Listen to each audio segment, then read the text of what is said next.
Hey, everybody, this is Dr. William Clark here for Leadership Conversations. This is the show where we talk about leadership according to the world that matters to you.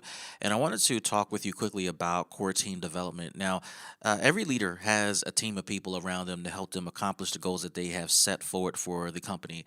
And that goes without saying. And every leader has an org chart that defines the role of everyone that's involved. However, most leaders have a core team. And for emerging leaders who are coming into their own as leaders, it's important for you to understand this point. And that point is core teams are important. Now, a core team is defined as a small subset of people who are committed to the work of the leader. And again, this can sound awfully similar to what a traditional team is, but a core team is a much smaller group, and they are kind of considered the inside group, the inside team of a leader. It's a group of two or three who understands the depths of what's going on with the heart and mind of a leader.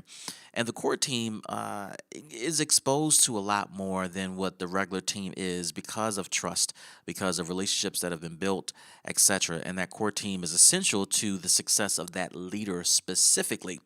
Now, the reason the core team is critical to the success of a leader is because that core team represents the people who will ultimately execute the vision of the leader by way of them buying into the vision, number one, and then those core team members leading specific strategic elements, departments, core work, projects, etc. of the organization that are critical or considered critical for the success of the organization and that particular leader. And if you're a leader who's listening to this podcast, and for those of you who are mature, you certainly understand the importance of a core team. For those of you who are still developing as leaders, you will soon find out the importance of a core team. And I'll say this too, and perhaps this will click for some of you. A core team are those few folks that you can depend upon no matter what. You can depend upon those people to support you, to be there for you when the going gets tough, when everything is not going as planned, and you need support. You need people there to ride with you through difficult times and to be there during the good times to celebrate. So, here are a couple of thoughts that you need to consider when you are developing your core team. One, you want to assess who you're going to add to your core team. You can't add just anybody. Everybody is not a good fit for your core team, so you're going to have to be selective of who you add to your core team. Number two, you're going to want to meet with your core team regularly. Now, when I mean regularly, I'm not necessarily talking about standing weekly meetings. I'm talking about weekly meetings. I'm talking about impromptu meetings. I'm talking about coffee meetings. I'm talking about dinner meetings.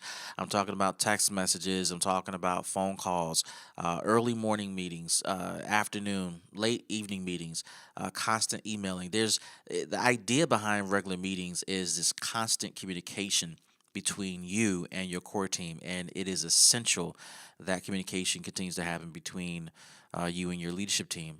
Next, you want to develop a flow, right? So obviously, you're the leader and you're the one that's setting the tone.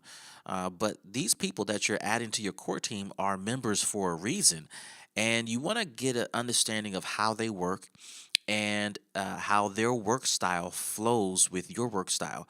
It's not going to be perfect necessarily, but it's going to be a flow that makes sense for each of you.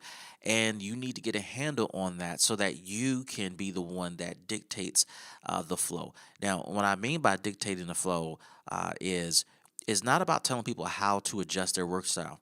As a leader, it's more important for you to strongly consider adjusting your style to fit the flow of those that work for you. Why? You want them comfortable at all times. You want them at their very best self at all times. And as a leader, you probably are more flexible than they are. And so it's important for you to understand their workflow so that you can make the adjustments and make a complete flow between you and your core team. And lastly, when it comes to developing a core team, you want to identify and leverage everyone's gifts and abilities. They are a part of your core team for a reason. Their gifts matter. Their gifts add value. Ideally, these people that are part of your core team can do things better than you. And it's important for you to lean upon those gifts, leverage them for the benefit of the team and for the project and for the company. So, if you enjoyed this, I encourage you to subscribe to us on your favorite podcast platform and like us on Facebook, Twitter, Instagram, and YouTube. This is Dr. William Clark for Leadership Conversations, and we'll see you in the next show.